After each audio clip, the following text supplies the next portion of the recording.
السلام علیکم ورحمۃ اللہ وبرکاتہ۔ محرم الحرام کے بعد ہماری یہ ربیع الاول کی ایک خوبصورت ٹرانسمیشن جس کو آپ کل سے سماعت فرما رہے ہیں FM 97 کے اسٹوڈیو سے، آپ اس کو لائیو کل سے سن رہے ہیں، اور ماشاءاللہ اس سے آپ سیرت پاک حضرت محمد صلی اللہ علیہ وسلم کی سیرت کے حوالے سے جتنی بھی اہم تعلیمات ہیں آپ ان کو بھی سن رہے ہیں، اور اس کو آپ کے کمنٹس وغیرہ اور آپ کا فیڈ بیک بھی آ رہا ہے۔ آج بھی ہم ایک نئے پروگرام کے ساتھ، ایک نئے مہمانوں کے ساتھ آپ کی خدمت میں حاضر ہیں، اور 12 ربیع الاول کا آج مبارک دن ہے، اور آپ صلی اللہ علیہ وسلم کی ولادت کا یہ پورا مہینہ جو آپ صلی اللہ علیہ وسلم کی ولادت کے ساتھ اور آپ اس کی آمد کے ساتھ منسوب ہے، اس میں الحمدللہ ہر مسلمان اپنے نبی کی تعلیمات کو دوبارہ سے اپنی زندگی میں لانے کے لیے اور اپنی صفات کو بہتر کرنے کے لیے کوشاں ہوتا ہے۔ تو اسی سلسلے میں ہمارے ساتھ آج ہمارے بہت محترم مہمان مولانا فیاض حسین صاحب، جو وہ یہاں گجرات کے اور پورے ہمارے ڈسٹرکٹ کے ایک صدر کے طور پر ایک تنظیم کو دیکھ رہے ہیں، اور ان کے ساتھ ہمارے اسٹوڈیو میں موجود ہیں ایک ننھے منھے نعت خوان حمزہ نثار صاحب۔ تو میں انشاءاللہ سب سے پہلے نعت رسول مقبول صلی اللہ علیہ وسلم سے ہم اپنی ابتدا کرتے ہیں، اور اس کے بعد انشاءاللہ ہم حضرت سے بھی سیرت کے حوالے سے اور خصوصاً 12 ربیع الاول کے حوالے سے ہم بہت کچھ سیکھنے کی انشاءاللہ کوشش کریں گے۔ تو آپ ہمارے ساتھ رہیے گا، اور ساتھ میں اس بات کو بھی شیئر کیجیے گا کہ آپ اپنا 12 ربیع الاول اور یہ جو ربیع الاول کا مہینہ ہے اس کو آپ کیسے سیلیبریٹ کرتے ہیں۔ تو میں مہمانوں کا تعارف کروا چکا ہوں۔ السلام علیکم ورحمۃ اللہ وبرکاتہ۔ حضور کیسے ہیں آپ؟ خیریت سے ہیں؟ ٹھیک ٹھاک ہیں؟ آپ نے وقت دیا، اور بیٹا آپ خیریت سے ہیں؟ ٹھیک ٹھاک ہیں؟ تو آپ آج ہمیں نعت سنائیں گے شروع سے، اور انشاءاللہ پھر ہم اپنے پروگرام کو آگے بڑھائیں گے۔ نعت رسول حمزہ نثار صاحب انشاءاللہ۔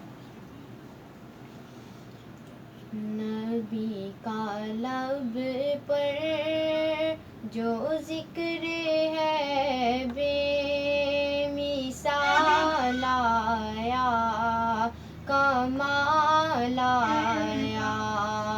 نبی کا لب پر جو ذکر ہے بے مثال آیا، کمال آیا۔ جو ہجر طیبہ میں یاد بن کر خیال آیا، کمال آیا۔ جو ہجر طیبہ میں یاد بن کر خیال آیا، کمال آیا۔ عمر کی جرأت پہ جاؤں قرباں، ہے آج کافر بھی ان سے لرزاں۔ عمر کی جرأت پہ جاؤں قرباں، ہے آج کافر بھی ان سے لرزاں۔ عمر کے آنے سے کفر پر جو زوال آیا، کمال آیا۔ جو ہجر طیبہ میں یاد بن کر خیال آیا، کمال آیا۔ غرور حوروں کا توڑ ڈالا، لگا کے ماتھے پہ تل ہدا نے۔ غرور حوروں کا توڑ ڈالا، لگا کے ماتھے پہ تل ہدا نے۔ جو کالے رنگ کا جو کالے رنگ کا غلام تیرا بلال آیا کمال آیا جو ہجر طیبہ میں یاد بن کر خیال آیا کمال آیا نبی تو سائم سبھی ہے اعلیٰ ہے رتبے سب کے عظیم و بالا نبی تو سائم سبھی ہے اعلیٰ ہے رتبے سب کے عظیم و بالا مگر جو آخر میں آمینہ کا وہ لال آیا کمال آیا جو ہجر طیبہ میں یاد بن کر خیال آیا کمال آیا سبحان اللہ ماشاء اللہ، کیا خوبصورت آواز اور کیا خوبصورت شاعری. جو ہجر طیبہ میں یاد بن کر خیال آیا کمال آیا. اللہ کے نبی کی محبت میں ہر مسلمان کہیں کسی علاقے کا ہو، عرب عجم کا ہو، دیہات کا ہو، شہر کا ہو، مرد ہو عورت ہو، جتنی حضور سے ایک مسلمان کو محبت ہے وہ اپنے کسی رشتہ دار سے، وہ اپنے کسی عہدے سے، مرتبے سے نہیں ہوتی. کیونکہ خدا خود فرمایا اللہ نے النبی اولا بالمؤمنین من انفسہم، جو نبی ہیں وہ تو مومنوں کو ان کی جانوں سے بھی زیادہ عزیز ہے. تو کیا کوئی رشتہ، کیا کوئی عہدہ، کیا کوئی برادری.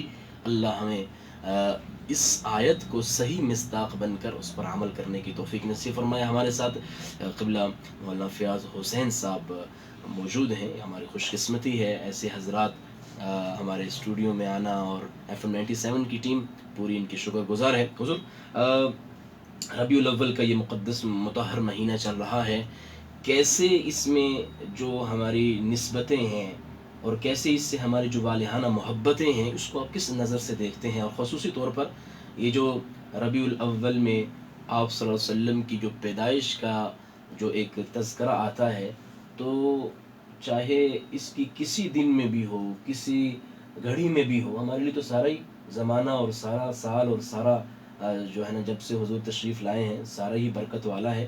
لیکن جو خاص تاریخ کے حوالے سے تھوڑا ہمارے ہاں کوئی اختلافات پائے جاتے ہیں، مطلب اچھے انداز میں، ان کو کس طرح علماء کرام بیان کرتے ہیں؟ تاریخیں کون کون سی ہیں جن میں متوقع ہے اور مشہور کیا ہے اور اتھینٹک کیا ہے؟ اس کے حوالے سے ہمیں تھوڑا تاریخ کے حوالے سے بتائیے کہ کون سی تاریخ آپ صلی اللہ علیہ وسلم کی پیدائش کا دن اس کو زیادہ یعنی مسلمان اہمیت دینی چاہیے یا وہ زیادہ اتھینٹک ہے؟ جی بسم اللہ الرحمن الرحیم نحمدہ ونصلی علی رسولہ الکریم اما بعد. ماشاءاللہ آپ نے تعارف تو میرا کرا دیا ہے، اپنی زبان سے بھی کرا دیتا ہوں ماشاءاللہ کہ میرا نام فیاض حسین ہے اور علاقہ میرا سرائے میر کے ساتھ ایک گاؤں ہے جس کا نام تھون ہے، ماشاءاللہ اور فراغت میری جامعہ شفیع لاہور سے ہے، سبحان اللہ اور میں ضلع گجرات کا مرکزی علماء کونسل کا صدر بھی ہوں. ماشاءاللہ جزاک تو یہ اللہ کے انعامات ہیں. آمین اللہ پاک میں یہ خدمت کی دنیا کی نسبتیں. عزت ہے اور اللہ آخرت میں عزت نصیب فرمائے. آمین آمین جزاک آج کا دن جو ہے بلکہ یہ پورا مہینہ ببرکت ہی برکت ہے، کیونکہ ربیع ایک بہار ہے، بے شک اور نبی صلی اللہ علیہ وسلم کی پیدائش بہار ہے ہمارے لیے، اور اسلام کے اندر بہار آئی، ایمان کے اندر بہار آئی. تو آپ صلی اللہ علیہ وسلم کی ولادت کے اعتبار سے جو آپ نے سوال کیا ہے، اس میں روایات مختلف ہیں. ٹھیک ہے ایک روایت کے مطابق کہ آپ 8 ربیع الاول کو پیدا ہوئے، ٹھیک ہے ایک روایت کے مطابق آپ 9 ربیع الاول کو پیدا ہوئے، اور بعض روایات میں 12 ربیع الاول اور حضرت شیخ عبد القادر جیلانی رحمہ اللہ نے محرم کا مہینہ لکھا ہے، تو لہٰذا جو 8 ربیع الاول ہے خصوصی طور پر اس کو تو مولانا احمد رضا خان بریلوی رحمہ اللہ نے بھی 8 لکھا ہے، لیکن جو روایات میں جس کے اندر زیادہ اعتبار ہے وہ 9 ربیع الاول ہے۔ ٹھیک ہے، یعنی زیادہ علماء محققین اس طرف گئے ہیں یا کہ محققین 9 ربیع الاول، اس کی کیا وجوہات بن سکتی ہیں؟ کہ مطلب یہ کہ سوموار کا دن شاید انہوں نے پورے مہینے میں اس زمانے کے حساب سے، اس زمانے کے اعتبار سے جو کیلنڈر کے ماہر تھے انہوں نے جب اس کو پورا نکالا، حساب نکالا، تو پھر 9 ربیع الاول پیر کا دن نکلا۔ پیر کا دن، لیکن اس میں تو کنفرم ہے نا جی پیر کا دن تھا، جی جی وہ چاہے کوئی بھی ہو، تاریخ کوئی بھی ہو، پیر کا دن تھا، اور اسی حوالے سے شاید روزہ آپ صلی اللہ علیہ وسلم، جی آپ صلی اللہ علیہ وسلم سے سوال کیا گیا جی کہ اللہ کے رسول آپ پیر کے دن، سوموار کے دن آپ روزہ رکھتے ہیں، آپ روزہ کیوں رکھتے ہیں؟ تو آپ صلی اللہ علیہ وسلم نے فرمایا کہ سوموار والے دن یعنی پیر والے دن میری پیدائش ہوئی، اور پیر والے دن ہی اللہ نے مجھے مبعوث فرمایا، سبحان تو اللہ۔ اس بنا پر میں اس شکرانے میں روزہ رکھتا ہوں۔ لیکن امت کو اس کی تلقین نہیں کی، صحابہ کو اس کی تلقین نہیں کی کہ صحابہ پہ لازم کر دیا ہو کہ تم نے اس کو اپنانا ہے، یہ کہ اس کو سوچنا چاہیے کہ اللہ کے رسول صلی اللہ علیہ وسلم نے اپنی پیدائش کے دن میں کون سی خوشی کی، کیا خوشی منائی تھی، آپ اس شکرانے میں روزہ رکھا کرتے ہیں۔ اور روزہ رکھا کرتے تھے، اور یہ سارا سال رکھتے تھے یا صرف ربیع الاول میں رکھتے تھے؟ نہیں، سارا سال، سوموار والے دن سارا سال یعنی آپ روزہ رکھا کرتے، سوموار بلکہ جمعرات کا دن بھی آتا ہے کہ آپ روزہ رکھا کرتے تھے۔ یعنی اس کو تو کسی آج مہینے کے بھی- ساتھ خاص نہیں؟ آج بھی اگر آپ چلے جائیں عرب سعودیہ میں چلے جائیں، جی۔ مکہ چلے جائیں، مدینہ میں چلے جائیں، مکہ میں بھی سوموار والے دن اور جمعرات والے دن بیت اللہ کے اندر روزہ رکھا ہوتا ہے اور دسترخوان لگ جاتا ہے، ایسے اور ہی۔ مسجد نبی میں بھی یہی حالات ہے کہ دسترخوان لگ جاتا ہے افطاری کے لیے، بہت بڑا لمبا چوڑا دسترخوان کے عرب آج بھی اس پر عمل پیرا ہے۔ الحمدللہ، الحمدللہ۔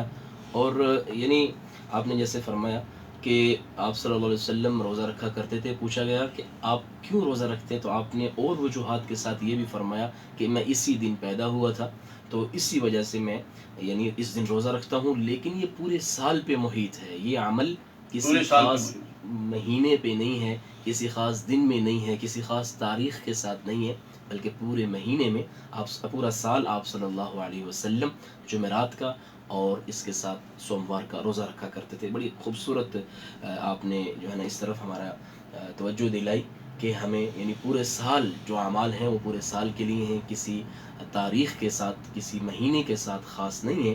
خصوصاً آپ صلی اللہ علیہ وسلم کی خوشی، آپ صلی اللہ علیہ وسلم کی پیدائش کی خوشی یہ ہر مسلمان کو ہے، اور یہ پورا سال، ہر زمانہ، اور صبح سے لے کے شام۔ حضور تعلیمات کے حوالے سے آپ کیا سمجھتے ہیں کہ جب آپ صلی اللہ علیہ وسلم تشریف لائے اس وقت ان کے گھرانے نے خوشیاں تو ضرور کی ہوں گی، کیونکہ ان کے والد محترم حضرت عبداللہ جو ہے ان تھے، وہ یعنی آپ صلی اللہ علیہ وسلم کی پیدائش سے پہلے ہی دنیا سے چلے گئے تھے، تو اگر والد فوت ہو جائے اور بیٹا پیدا ہو جائے تو اس کی نشانی ہوتی ہے نا جی، تو بڑے خاندان کے لیے خوشی ہوتی ہے، تو لازماً ان کے خاندان نے بڑی خوشیاں بھی منائی ہوں گی، تو کون سے ایسے افراد تھے جنہوں نے ان کی خوشیوں میں بڑا حصہ لیا، لیکن جب تعلیمات کی باری آئی تو تھوڑے وہ پریشان ہوئے؟ اس کے حوالے سے ہمیں بتائیے کہ ایک ہے مقامت اور دوسرا ہے مقصد آمد، تو اس میں کیسے فرق کریں گے آپ؟ ہاں جی، میں تو کہتا ہوں کہ آپ صلی اللہ علیہ وسلم کی جو پیدائش ہے وہ دو پیدائش ٹھیک ہے۔ ہے، ماشاء اللہ۔ ایک پیدائش آپ کی جسمانی ہے اور دوسری پیدائش آپ کی روحانی ہے۔ جو جسمانی پیدائش ہوئی کیونکہ آپ کے والد 3 ماہ پہلے آپ کی پیدائش سے پہلے دنیا سے رخصت ہو چکے تھے، جب آپ پیدا ہوئے تو یہ خبر پہنچی کہ عبداللہ کے گھر میں بیٹا پیدا ہوا اور یہ مشہور ہو گیا، اور آپ کے چچا ابو لہب ان تک یہ خبر پہنچی تو وہ خوش ہو گئے، اس کو بتایا گیا کہ تیرے بھائی عبداللہ کے ہاں اس کی نشانی آ گئی، تو بڑا خوش ہوا۔ جس باندی نے اس کو جا کے خبر دی تھی، جس باندی نے کہا کہ تیرے بھائی عبداللہ کے گھر میں بیٹا پیدا ہوا، اس خوشی میں اس نے باندی کو آزاد کر دیا تھا، اس نے خوشی منائی تھی اور بہت کچھ اس نے کیا تھا۔ لیکن وہی چچا کہ جب آپ صلی اللہ علیہ وسلم کی جو روحانی بعثت ہے، روحانی پیدائش ہے، 40 سال کے بعد جب آپ اعلان نبوت کرتے ہیں اور کوہ صفا پہ چڑھ کے جب آپ کپڑا ہلا کے سب کو جمع کرتے ہیں، تو اس وقت آپ یہ فرماتے ہیں کہ لوگوں اگر میں کہہ دوں اس پہاڑ کے پیچھے ایک دشمن جرار ہے جو تم پر حملہ کر کے تمہیں ختم کر دے گا، میری بات کو سچ مانو گے؟ تو وہ کہنے لگے کہ ماں کہ ہم نے ما جربت علیک کذبا الا صدقا، آج تک ہم نے آپ کی زبان سے جھوٹ کا تجربہ ہی نہیں کیا. تو آپ صلی اللہ علیہ وسلم نے فرمایا پھر میں کہتا ہوں ایھا الناس قولوا لا الہ الا اللہ تفلحون، اے لوگو لا الہ الا اللہ پڑھ لو کامیاب ہو جاؤ گے. تو جب یہ روحانی پیدائش ہوئی پھر آپ نے اپنا تعارف کرایا تو اس پر جو سب سے پہلے جس نے پتھر مارا تھا وہ آپ کا وہی چچا جس نے خوشی منائی تھی، ابو لہب تھا. اور اس نے کہا تب من لک یا محمد الہذا جماعتنا، کہ محمد صلی اللہ علیہ وسلم کہ آپ معاذ اللہ تباہ و برباد ہو جائیں، آپ کے ہاتھ ٹوٹ جائیں، اس لیے آپ نے ہمیں جمع کیا تھا. تو کہنے کا مقصود یہ ہے کہ جس نے خوشی منائی وہی مخالفت میں سب سے پہلے اٹھا. تو یہ کہ خوشی بھی ضروری ہے، اطاعت بھی ضروری ہے، اطاعت بھی ضروری ہے. عقیدت بھی ضروری ہے، عبادت بھی ضروری ہے، اور آمد کا مقصد سمجھنا اور آمد کی خوشی یہ دونوں ہم پہ لازم ہیں. کسی ایک چیز کو پکڑنا دوسری چیز کو چھوڑنا، کوئی آدمی مقصد کو لے لے خوشی کو چھوڑ دے، خوشی کو لے لے مقصد کو چھوڑ دے، تو یہ دونوں افراط اور تفریط ہیں. میں تو یہ بات کہوں گا جی کہ دونوں چیزیں لازمی ہیں. محبت ہو اطاعت نہ ہو تو ناکام ہے، بے شک. اور اطاعت ہو محبت نہ ہو تو ناکام ہے. اس لیے محبت اور اطاعت دونوں کے لے کے چلنا ہے. اگر صرف محبت کو لیا جائے تو پھر آپ کا چچا ابو طالب جس کی زندگی میں کسی کافر کی جرت نہیں تھی کہ آپ کی طرف انگلی بھی اٹھائے، اتنی محبت کرتا تھا، لیکن جب دنیا سے جا رہا تھا تو آپ صلی اللہ علیہ وسلم نے اس سے کہا کہ چچا تو کلمہ پڑھ لے. اور یہاں تک کہ ایک طرف ابو لہب ایک طرف ابو جہل تھے، کہتے تھے کہ نہ اس کی نہ ماننا، اس کے جادو میں نہ آنا. تو آپ صلی اللہ علیہ وسلم نے پھر اپنا کان اپنے چچا کے منہ پہ رکھا کہ چچا یہ پڑھ لو. تو اس نے کہا تھا بیٹا جو دین لے کے آیا ہے یہ ہے حق اور سچ، لیکن اگر میں تیری تابعداری کر جاؤں، میں تیری تابعداری نہیں کروں گا، اگر میں تیری تابعداری کر جاؤں تو بیٹا مرد تو مرد رہے، مکے کی نوجوان لڑکیاں بھی تانا دے گی کہ اتنا بزدل تھا کہ اپنے بچیدے کے دین سے ڈر کے اپنے آباء و اجداد کا دین چھوڑ گیا. اور یہ تو محبت تھی. آخری وقت اس کو کلمہ نہیں نصیب ہوا، کیوں؟ محبت کی تابعداری نہیں کی. اور دوسری طرف آپ صلی اللہ علیہ وسلم کے پیچھے منافقین نمازیں پڑھتے ہیں لیکن محبت نہیں ہے. لہذا ان کے بارے میں اللہ نے فرما دیا ان المنافقین فی الدرک الاسفل من النار، کہ منافق جہنم کے سب سے نچلے درجے میں ہوگا. لہذا کامیابی کے لیے محبت اور اطاعت دونوں ضروری ہیں. سبحان اللہ. محبت کا اللہ نے جو معیار کیا ہے اور اطاعت کا معیار کیا ہے. محبت یعنی قرآن میں اللہ کہہ رہے ہیں نبی مومنوں کو ان کی جانوں سے بھی زیادہ. تو ہمیں درس کیا ملتا ہے؟ صحابہ نے کیسے محبت اللہ کے نبی سے کی، کیسے اپنے گھر میں بیٹھے ہوتے تھے، اچانک اٹھ کے آ گئے، یا رسول اللہ گھر میں دل نہیں لگا، آپ کی زیارت کی تو دل چاہا، آپ کی زیارت کے لیے آ گئے. حضرت ابوبکر صدیق کے بارے میں کیسے وہ شاعر نے کہا کہ جب تک رخ مصطفیٰ ہو اور ابوبکر دیکھتا رہے. تو صحابہ کا کیسے محبت صحابہ کرتے تھے. انشاءاللہ ہم اطاعت پہ بھی بات کریں گے. محبت کی کچھ جھلکیاں ہمارے سامنے ناظرین سامعین کو سامنے آ جائیں کہ صحابہ آپ صلی اللہ علیہ وسلم کے کیسے غزوہ حدیبیہ پہ جی کچھ چیز آپ کا لعاب دہن نیچے نہیں گرنے دے رہے، آپ کا وضو کا پانی جی کس طرح اس کو صحابہ کی محبت کی جھلکیاں کیسے ہمیں نظر آتی ہیں. جی صحابہ رضوان اللہ عائشہ رضی اللہ تعالیٰ عنہ سے نے فرمایا کہ حضرت یوسف علیہ السلام کی جو حسن دیکھنے والی تھی، جب حضرت یوسف علیہ السلام کے حسن کو دیکھا تو برداشت نہ کر سکی اور اپنی انگلیاں کاٹی تھی. اگر وہ میرے محبوب کو دیکھ لیتی تو گردنیں کٹا دیتی، گردنیں کاٹ دیتی. تو اس کی مثال اس کو ثابت کر کے دیا صحابہ رضوان اللہ اجمعین نے کہ ہر موڑ میں ہر موقع پر صحابہ رضوان اللہ اجمعین آپ صلی اللہ علیہ وسلم پر جان نثار کرنے والے تھے. اور جان جاتی رہی، کٹ گئے اور کیا کہتے ہیں ان کی چمڑیاں ادھیڑ دی گئی، لیکن محمد رسول صلی اللہ علیہ وسلم نے اپنی جان تو قربان کر دی لیکن پیچھے نہیں ہٹے. ماشاءاللہ. یہ محبت کا خوبصورت انداز ہے. کیسے کہا کہ وہ جب آپ صلی اللہ علیہ وسلم نے فرمایا میری یہ خواہش ہے، تین اپنے خواہشیں بتائیں کہ میری خواہش یہ ہے میں یہ کر لوں، خوشبو مجھے پسند ہے اور نماز میری آنکھوں کی ٹھنڈک ہے. اور اسی طرح تو ابو بکر رضی اللہ عنہ اس وقت ایک جملہ ارشاد فرمایا تھا، میں چاہوں گا آپ ہمارے سامعین کو بتائیں. ابو بکر رضی اللہ عنہ فرمایا کہ اللہ کے رسول صلی اللہ علیہ وسلم کا چہرہ ہو اور میری ابو بکر کی نظر ہو. سبحان اللہ. ابو بکر کی نظریں ہوں اور حضور چہرہ بس دیکھتا رہوں. یہ محبت تھی. اور صحابہ نے یہ محبت یعنی جنگ بدر میں کر کے دکھائی، احد میں کر کے دکھائی کہ احد میں جب آپ صلی اللہ علیہ وسلم کھائی میں گرتے ہیں تو اٹھانے والوں نے جب اٹھایا تو ایک صحابی جو ہیں وہ آپ صلی اللہ علیہ وسلم کے سامنے کھڑے ہو گئے، ایک سامنے کھڑے ہو گئے کہ ایک پیٹھ کے پیچھے کھڑے ہو گئے، ایک نے پیٹھ کر لی، ایک نے چہرہ کر لیا کہ تاکہ تیر آئے تو میرے جسم میں پوست ہو جائے، میرے محبوب کے جسم میں پوست نہ ہو۔ ایک نے جو ہے پیٹھ کر لی کہ میرے سینے میں تو لگ جائے لیکن محبوب کے سینے میں نہ لگے۔ تو جس نے چہرہ کیا تھا اس کی آنکھ میں لگا تھا، تیر لگا اور آنکھ نکل کے پتلی باہر آ گئی، اور پھر اس نے اٹھائی، یا رسول اللہ میری آنکھ جاتی رہی۔ آپ نے فرمایا بتا آنکھ چاہتا ہے یا جنت چاہتا ہے؟ کہا یا رسول اللہ صلی اللہ علیہ وسلم جنت تو لینی ہے، لیکن میری بیوی مجھ سے بڑی محبت کرتی ہے، ہو سکتا ہے یہ آنکھ میری نہ ہو تو مجھ سے کو تھوڑا اس کا رخ مڑ جائے، تو یا رسول اللہ آنکھ بھی چاہتا ہوں، جنت بھی چاہتا ہوں۔ آپ نے وہی آنکھ اٹھائی، اس کے اوپر رکھی، اللہ کے نام سے ہاتھ پھیرا تو صحابی کہتے ہیں پہلے جو ماں کے پیٹ میں ملی تھی فرلانگوں کے حساب سے نظر آتا تھا، جب اللہ کے رسول نے دوبارہ میری آنکھ کا آپریشن ہونے کے بعد آنکھ کو فٹ کیا تو میلوں کے حساب سے نظر سبحان اللہ، سبحان اللہ۔ یہ صحابہ کی محبت اور اللہ کی نبی پہ ان پہ عنایات، اور وہ یہ تو انسان ہے، جانوروں کو اللہ کے نبی سے محبت، وہ تک کہ وہ استوائے حنانہ جو ایک وہ ستون تھا جس پہ آپ صلی اللہ علیہ وسلم، اس واقعے کی طرف ہمارے سامنے گزرا، تو وہ آپ صلی اللہ علیہ وسلم کے ستون کے ساتھ کھڑے ہو کے آپ صلی اللہ علیہ وسلم خطبہ دیا کرتے تھے۔ جب صحابہ نے ممبر کا انتظام کیا تو آپ اس کو چھوڑ کے جب آگے بڑھے تو ستون کے اندر سے رونے کی وجہ سے بچہ روتا نا جی، وہ رونے کی آواز آئی تو آپ صلی اللہ علیہ وسلم نے پھر آگے اس کو اپنے گلے سے لگایا اور فرمایا کہ قیامت کے دن قیامت گئے جنت میں تو میرے ساتھ ہوگا۔ سبحان اللہ۔ حضور کو کائنات کا دھولا ہے، کائنات کی وجہ کائنات ہے، کائنات کا مرکز ہے، صفات کا مرکز ہے، منبع ہے، سرچشمہ ہے۔ اللہ نے ہمیں ایسے نبی عطا فرمائے، ہم اللہ کا بھی شکر ادا کرتے ہیں اور اللہ سے دعا کرتے ہیں اللہ ایک امتی کی طرف سے اس کے نبی کو جو بہترین جزائے خیر ہو سکتی ہے وہ ہمارے نبی کو ہماری طرف سے، پوری امت کی طرف سے آج کے دن اس پورے مہینے میں جو برکتیں اور پورے سال میں جزا اللہ عنا محمد ما هو اہلہ، یا اللہ جس کے وہ اہل ہیں اتنا ان کو عطا فرما۔ ہم ان کی تعریف کو کیا بیان کریں گے؟ وہ شاعر نے بڑا عجیب جملہ کہا ہے کہ ہم ان کی تعریف، میری زبان کیا کرے گی اس کی تعریف کو بیان، کہ جس کی شان میں اللہ نے اتارے ہوں 30 پاروں کا قرآن، اس کی شان کو میں اور آپ کیا بیان کریں گے؟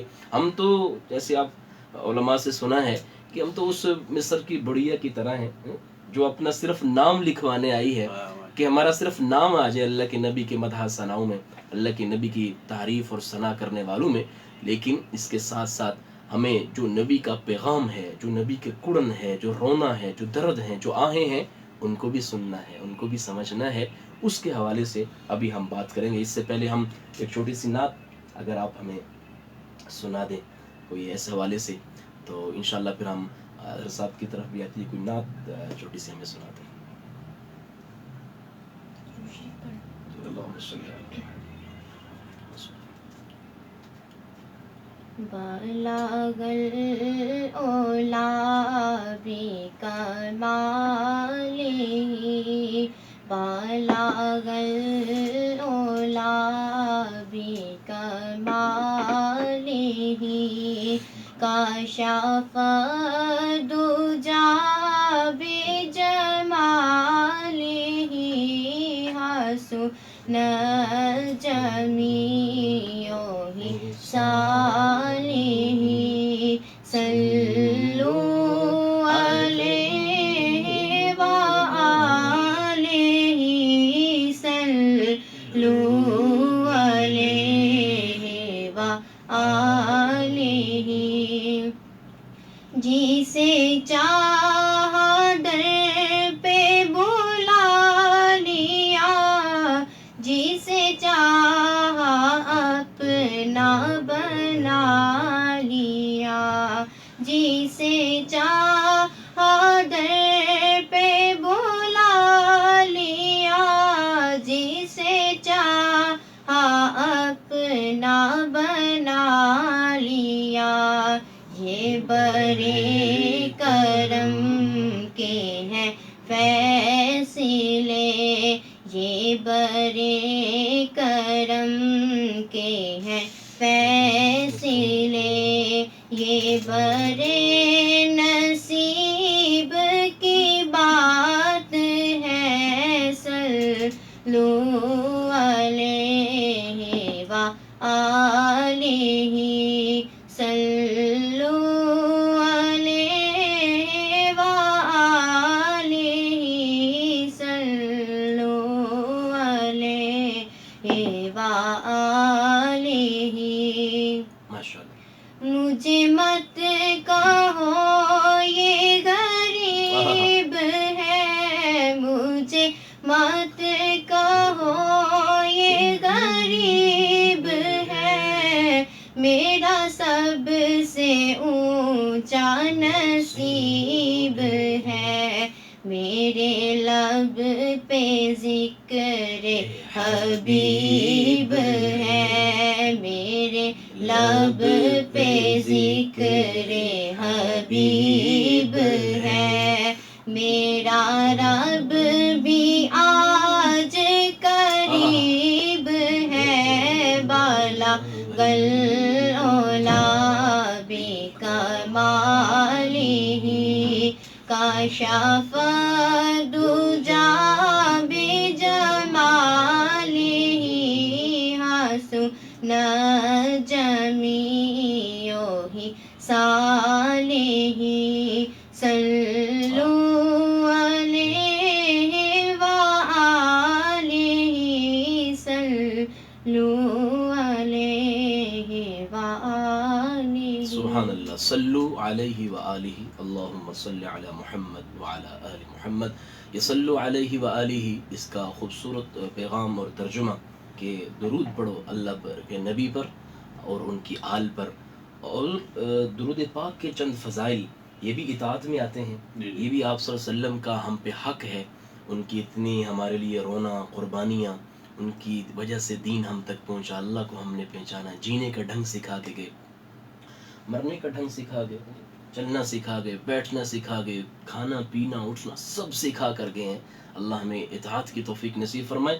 درود پاک کیسے ان کی ہم اس طرح ان کی شان اقدس میں کتنا پڑھنا چاہیے، کب پڑھنا چاہیے، کون سے دن خاص ہیں کہ جن میں زیادہ درود پاک پڑھا جائے، تو آپ صلی اللہ علیہ وسلم کا جو ہم پہ احسانات ہیں، حق تو ادا نہیں ہو سکتا لیکن نام آ جائے ان لوگوں میں جو احسان کو فراموش نہ بنے بلکہ احسان مند ہوئے اللہ کے نبی کے، تو درود پاک کے کیا فضائل ہیں ہمارے سامعین کو بتائیے۔ بسم اللہ الرحمن الرحیم۔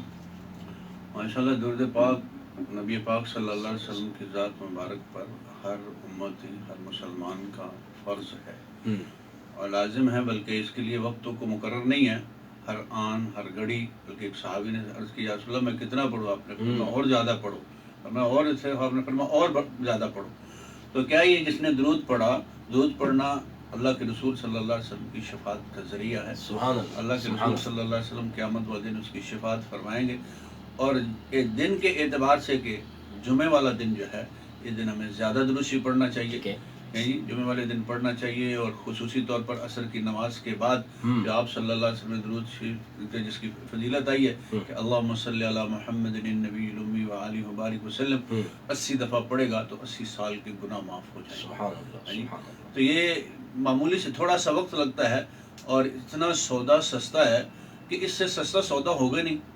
80 سال کے گناہ معاف ہو جائیں بندے کے، پتہ نہیں 80 سال کی زندگی ہوگی یا نہیں۔ تو اس لیے ایک دفعہ پڑھنے سے اللہ پاک 10 رحمتیں نازل ہوتی ہیں، 10 گناہ معاف ہو رہتے ہیں، اس کے لیے کیا کہتے ہیں 10 درجات اس کے بلند ہو رہے ہیں۔ تو یہ کہ تھوڑا سا وقت لگتا ہے، اور جتنا اپنے نبی صلی اللہ علیہ وسلم پر ہم درود پڑھیں گے یہی محبت کا تقاضا ہے۔ خاص اس ربیع الاول میں تو ہمیں ربیع الاول میں خصوصی اہتمام کرنا چاہیے، بلکہ ہمیں بعض مل بیٹھ کے مجلسیں قائم کرنی چاہیے درود شریف کی، چاہے جائے کہ ہم آگے پیچھے جائیں، نہیں بیٹھے اور درود شریف کی مجالس کو اختیار کریں۔ آج کا دن تو ہمیں کسی مسجد میں بیٹھ کے درود شریف پڑھنے کا ہے، بجائے اس کے کہ ہم کہیں اور لائنیں بنا کے نکلیں، وہاں نہ جائیں، بلکہ کیا ہے مسجد میں بیٹھ کے، گھر میں بیٹھ کے اپنے گھروں میں محفلیں سجائیں، درود شریف کی محفلیں سجائیں، تاکہ قیامت والے دن ہم اللہ کے رسول صلی اللہ علیہ وسلم کے سامنے سرخرو ہو سکیں۔ ماشاءاللہ، یہ بڑی اہم بات کی طرف اشارہ فرمایا۔ ایک تو شفاعت رسول صلی اللہ علیہ وسلم کے مستحق بننے کے لیے